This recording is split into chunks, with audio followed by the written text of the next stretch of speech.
Hello friends, welcome back to our YouTube channel. If you like this video, please like, share and subscribe. I'll share our videos commanded by our experts, so let's begin. If you like, please like, share and subscribe. So let's begin our today's topic. Let's begin. Have you ever been halfway through a deep late-night research session, only to have your AI assistant suddenly cut you off? You hit a daily message cap, or maybe the system quietly downgrades your model right when you need it most. For years, that sudden lockout was an unavoidable reality. The core engineering problem was that early AI architecture treated every single prompt with the exact same heavy, expensive computing power. If you asked the AI to explain complex quantum mechanics, it required massive processing power. But if you asked it to draft a polite two-sentence email declining a meeting, it drew from that exact same massive central server pool. Processing a quick grammar check cost the servers just as much energy as solving advanced logic puzzles. Because of this extreme inefficiency, OpenAI had to aggressively ration their resources and enforce strict rolling quotas on everyone. That rationing lasted until August 6, 2026, when OpenAI officially dropped all rolling quotas and daily message caps for free, text-only interactions. A structural redesign of the platform's standard infrastructure made this milestone possible, moving past the previous limitations of simply adding more servers or hardware. Unlimited AI was enabled by solving a massive resource allocation problem through structural redesign, rather than by relying on raw power. The first half of that structural design dropped in July 2026, with the rollout of the GPT 5.6 model family. The daily user experience shifted quietly. Free and Go tier users found their text conversations entirely powered by a new baseline model, GPT 5.6 Luna. Luna is built differently from the heavy, resource-hungry flagship models that came before it. It's incredibly lightweight, designed specifically to be hyper-efficient at standard conversational text. This distribution curve shows this efficiency at scale. 90% of standard text tasks are instantly routed to this lightweight Luna node, keeping heavy tasks isolated. By directing this vast traffic through Luna, OpenAI drastically reduced the baseline cost of keeping the platform online. Optimizing the baseline covered standard chat, but it left a critical gap. The system still needed a way to process heavy, complex queries without instantly burning through the efficiency Luna just created. So what happens to that remaining 10% of tasks? The intense math problems, heavy coding environments, or complex logic questions? This brings us to the second half of the infrastructure solution. Free and Go tier users were given a brand new manual think toggle. Instead of the AI automatically applying maximum compute power to every query just in case, this button forces you to actively, manually request deeper computational reasoning only when you actually need it. By putting the choice in the user's hands, OpenAI successfully stopped wasting massive, expensive processing power on simple, everyday prompts.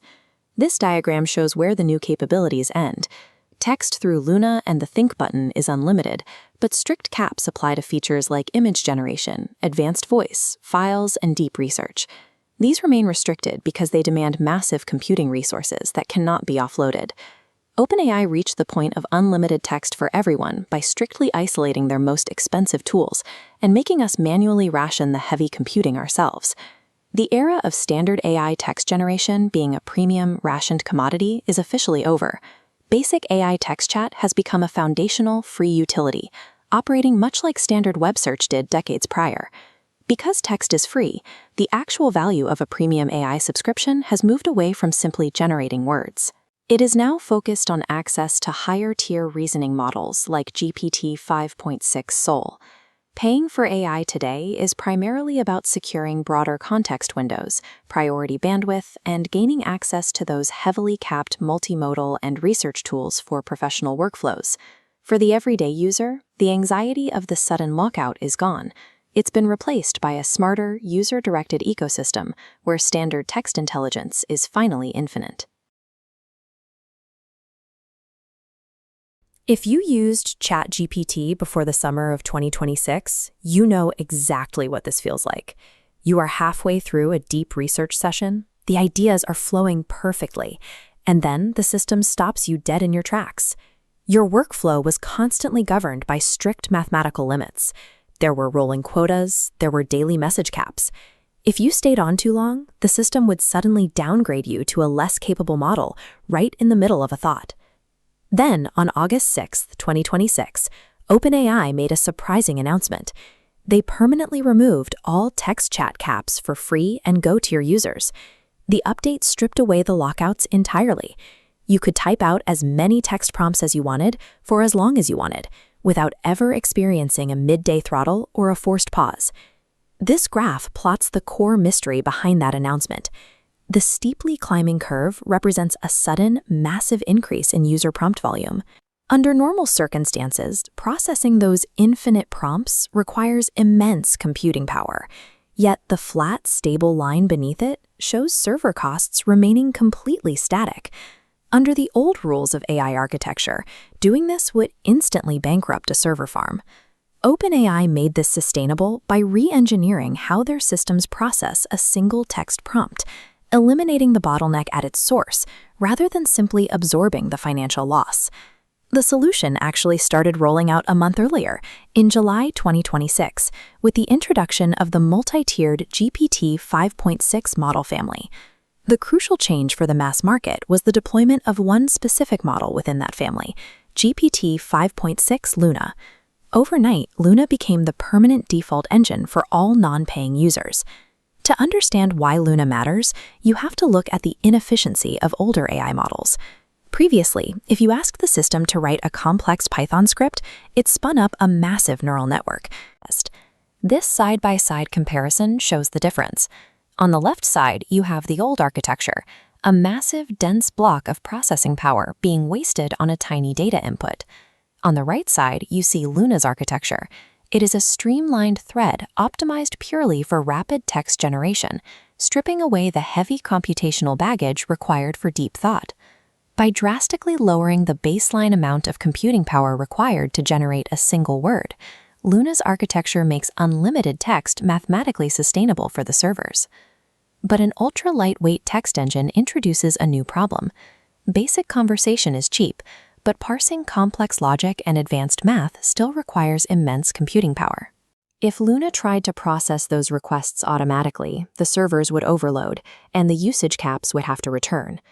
OpenAI addressed this by moving high-cost reasoning behind a manual think button for free and Go users. A basic text prompt travels the frictionless default path. Deep reasoning is routed to a secondary pathway, requiring deliberate action. With advanced math or complex geometric symbols representing code, inputs halt at the manual gate, requiring the user to click Think to authorize heavy compute. By isolating that heavy computation behind a manual gate, OpenAI separated the act of basic text generation from the act of heavy reasoning. Dissolving that connection dissolved the bottleneck that caused the original usage limits. Zooming out from the text box, we can see the specific boundaries OpenAI maintained across the rest of the feature set. The removal of limits strictly covers text-only interactions. Heavy data processing remains firmly capped across the board. Free users will still hit strict limits on multimodal features, generating images with DALL-E, uploading large documents for analysis, and using the advanced voice mode are all carefully metered. So what do paying Plus and Pro subscribers actually get for their money now that text is free? They receive default access to the heavyweight GPT 5.6 Soul model, completely bypassing the lightweight Luna architecture for everyday tasks.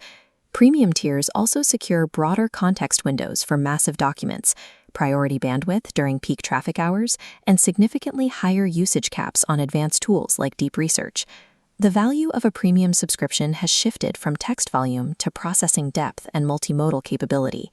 By solving the sheer compute cost of generating words, the GPT 5.6 update pushed basic AI assistants out of the realm of a metered luxury. It is now a permanent, commoditized utility, quietly raising the baseline of how we access information.